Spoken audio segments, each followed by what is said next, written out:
नवी मुंबईत विद्युत वाहिनी अचानक कट झाल्यानं दोन मुलींना विजेचा धक्का लागला। दोन्ही मुलींना खासगी रुग्णालयात उपचारांसाठी दाखल करण्यात आलं। त्यांची प्रकृती स्थिर आहे। बाईकवरून जाताना रस्त्यात विजेचा धक्का लागल्यानं या कोसळल्या।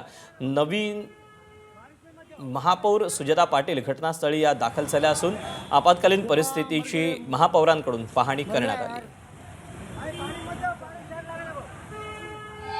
नवी मुंबईमध्ये सकाळपासून आहे पावसाने जोर धरलेला आहे आणि नेरूळ या ठिकाणी एलपी चौकामध्ये पाणी साचलेलं होतं आणि तुम्ही पाहता की मी त्याच स्पॉटला आहे ज्या स्पॉटला या ठिकाणी वायर उघडी झालेली आहे विद्युत वाहिनी आणि याच विद्युत वाहिनीला थोड्या वेळापूर्वी या ठिकाणावरून जाताना दोन तरुणींना आहे ते शॉक लागला होता। 16 वर्षाच्या आणि 20 वर्षाच्या अशा दोन मुली आहेत आणि अचानक शॉक लागल्यामुळे या मुली इथं पडलेल्या होत्या। सुदैवाने या ठिकाणी त्यांना वाचवण्यामध्ये यश आलेलं आहे। सध्या त्यांच्यावरती खासगी रुग्णालयामध्ये उपचार सुरू आहेत आणि या स्पॉटची व्हिजिट करण्यासाठी महापौर सुजाता पाटील आलेले आहेत। मॅडम काय म्हणाल, या ठिकाणी तुम्ही व्हिजिट केलेली आहे, कशी काय परिस्थिती होती?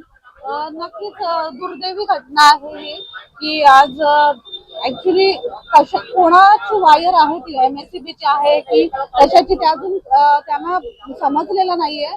पण अशा पद्धतीने ओपन वायरिंगच्या माध्यमातून आज दोन तरुणींना शॉक लागला।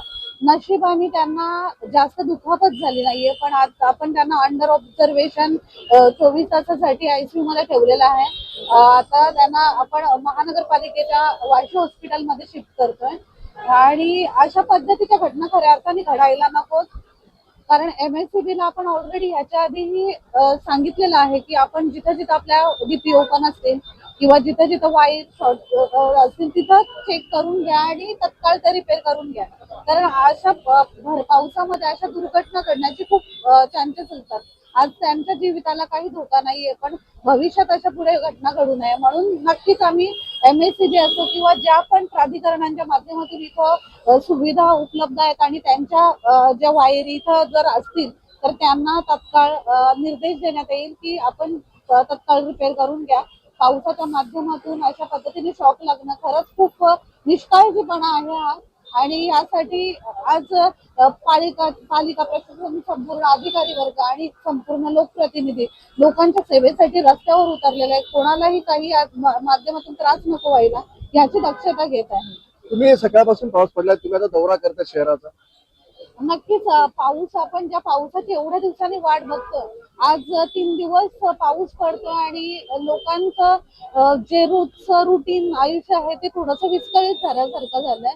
पण ते पूर्ववत नागरिकांना काही त्रास न होता रहदारी तशीच राहावी, कोणाच्या घरात पाणी नको शिरायला यासाठी सगळ्याच प्रभागांनी या अधिकाऱ्यांना तसे सूचना दिलेल्या आहेत। जिथं जिथं पाणी साठत आहे तिथं तत्काळ सुविधा